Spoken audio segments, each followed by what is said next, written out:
In this video I will explain what to do when cats don't accept each other in the same room and show already aggression and fear from far away.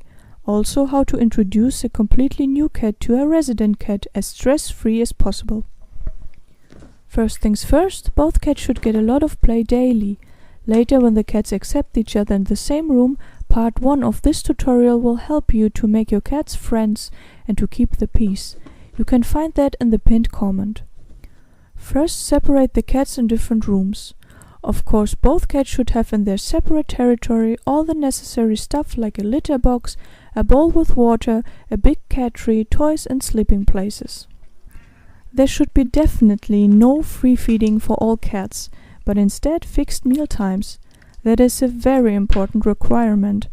The same goes when you bring a new cat into your home. The new cat should be put into a room and stay there for now. Training section number 1. Exchange of smell and swapping cat territories temporarily. Take 2 towels and rub each cat with one to get their smell on there. Then you exchange the towels and let the cats smell the scent of the other. Through that you can teach the cats to connect the scent of the other with something positive. Don't forget to cuddle and praise. Do that training multiple times a day. The next step is to take cat number 1 and put it into the territory of cat number 2. Cat number 2 is not present. Instead, it should be put into the territory of cat number 1. When you swap the territories, the cats should not see each other. That is very important.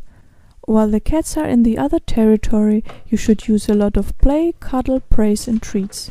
The swapping of the territories should be done every day for 1 or 2 hours, and then the cats should be put back into their own territory. If everything goes well, do the training longer. Back in their territory, feed the cats each on one side of the closed door which separates them. With each meal, try to get them eat closer to that closed door. At the beginning, the cats may need a lot of distance, depending on how much distance they need to eat in a relaxed manner. With that training, the cats can smell each other through the gap of the door, feel the presence of the other, but don't see each other. Only if both cats eat completely relaxed at their bowl location, you can move the bowl closer to the door. When both cats eat completely relaxed at the closed door, walk around and play in both territories without a problem, then you can go to the next step. That can take days or even weeks, depending on how difficult the cats are. When getting a new cat, you should try to get your own smell on that cat as much as possible. Take a t-shirt you wore a day and rub it all over the new cat. Training section number 2. Door gate between the territories. Directly at the door that separates the territories should be a door gate with a big towel as a visual cover. I don't recommend using a baby gate, since it's too small. A cat can jump over that without a problem, and that should not happen under any circumstances. So it's important to get a door gate for the whole door. Then you do the same feeding training that you did with a closed door. But first you start with a bigger distance to the gate and work slowly on getting them closer again. Don't put the bowls closer than 1 meter to the gate, so the cats should be at a distance to each other for at least 2 meters. Now lift the towel a little, but really just a little, so the cats can see each other through a tiny gap. When everything goes well, lift the towel slowly more and more. That can take days or progress faster, depending on the cats. If there's a bad reaction, put the towel lower again or put the bowls with more distance to the gate. Then you work again slowly forward. With a new cat, this training section is really important too. The door gate is an absolute must. I recommend the towel as well, except you know from experience that your own cat will be calm when meeting an unknown cat, or you know you can strongly influence your cat and calm it down quickly. If you don't know how your cat might react to an unknown cat, or you don't know if you would be able to strongly influence your cat, you should use the towel. That goes especially if your cat already reacted negatively to an unknown cat before, or if a previous introduction with a new cat didn't work out. When you were able to remove the complete towel from the gate and both cats eat in a relaxed manner, you start to play with the cats by turns. You do that by playing with cat number 1 and throwing some treats through the gate to the cat number 2. Don't forget to praise and cuddle. Of course you do that the other way around too.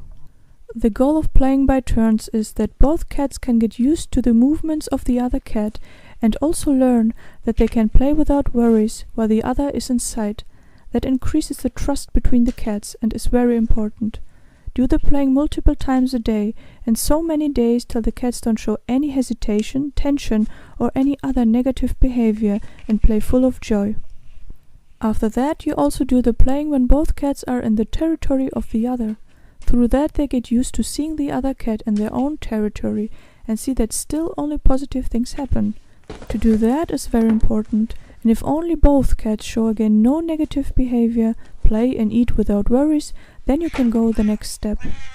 It's important that you only let the cats get into contact at the door gate if you are there, and observe both cats at all times and actively do the training. If you're not there, then the territories need to be separated properly with a normal door, or you need to prevent the contact of the cats at the gate otherwise. Training section number 3. Meeting without door gate. You do the feeding and playing just like you did when the gate was still there. If everything goes well, you can go the next step. Usually one cat will be in a room and the other in the hallway. The cat in the hallway should be led away from the door multiple meters with food or toys. It's important that all the other rooms in the house are closed, and the cats have only access to the room and hallway at this point. Now, either the cat in the room comes out on her own, or you lead her out with food or toys. It's important that the cat in the hallway is occupied with food or toys and doesn't bother the other cat while entering the hallway. When both cats are now in the hallway, eat, play, and let you cuddle them without any problem. Then you can just sit down on the floor and let the cats interact with each other without interfering. If you notice tension or anything negative, you should interfere with food and toys. Depending on how everything is working out, you either let the cats be together in both rooms for 15 minutes and finish the exercise for that day, or you can open all other doors now and let both cats roam the whole house together. If you let them roam freely like that the rest of the day, or only a couple of hours and then separate them again, depends again on how the cats behave. But at night I would definitely separate the cats again. How many times you need to separate at night depends again on the cats. When you later let the cats be together at night, never ever lock them out of your bedroom, because you have to be able to hear properly if something is going on. It's very important that you play with both cats a lot during the day, and especially right before sleeping time. At night the cat's energy and hunting instinct increases, which leads to a higher risk of fights at night. So only if you play enough you can prevent that. Also, you should only go a step further in any training if there is no hissing, growling, threatening meowing, whipping of the tail, threatening of biting or scratching, fixating or staring, or any sign of fear, stress, or aggression. After you were able to get your cats accept each other in one room together, it's important to work on everything going well further, and to make both cats friends. For that, look into part 1 of this tutorial. When getting a new cat, it sometimes can progress a lot quicker, and it might turn out that not all exercises are 100% necessary, because the cats are already getting along at the door gate beautifully. But you should never expect it to turn out this way. It's better to be rather safe than sorry at first, and then to decide depending on situation. But please don't rush anything, because you want it to go quicker, only if the cats show on their own that they are ready. If you liked the video, you can leave a thumbs up and a comment. You can also ask questions and I will help.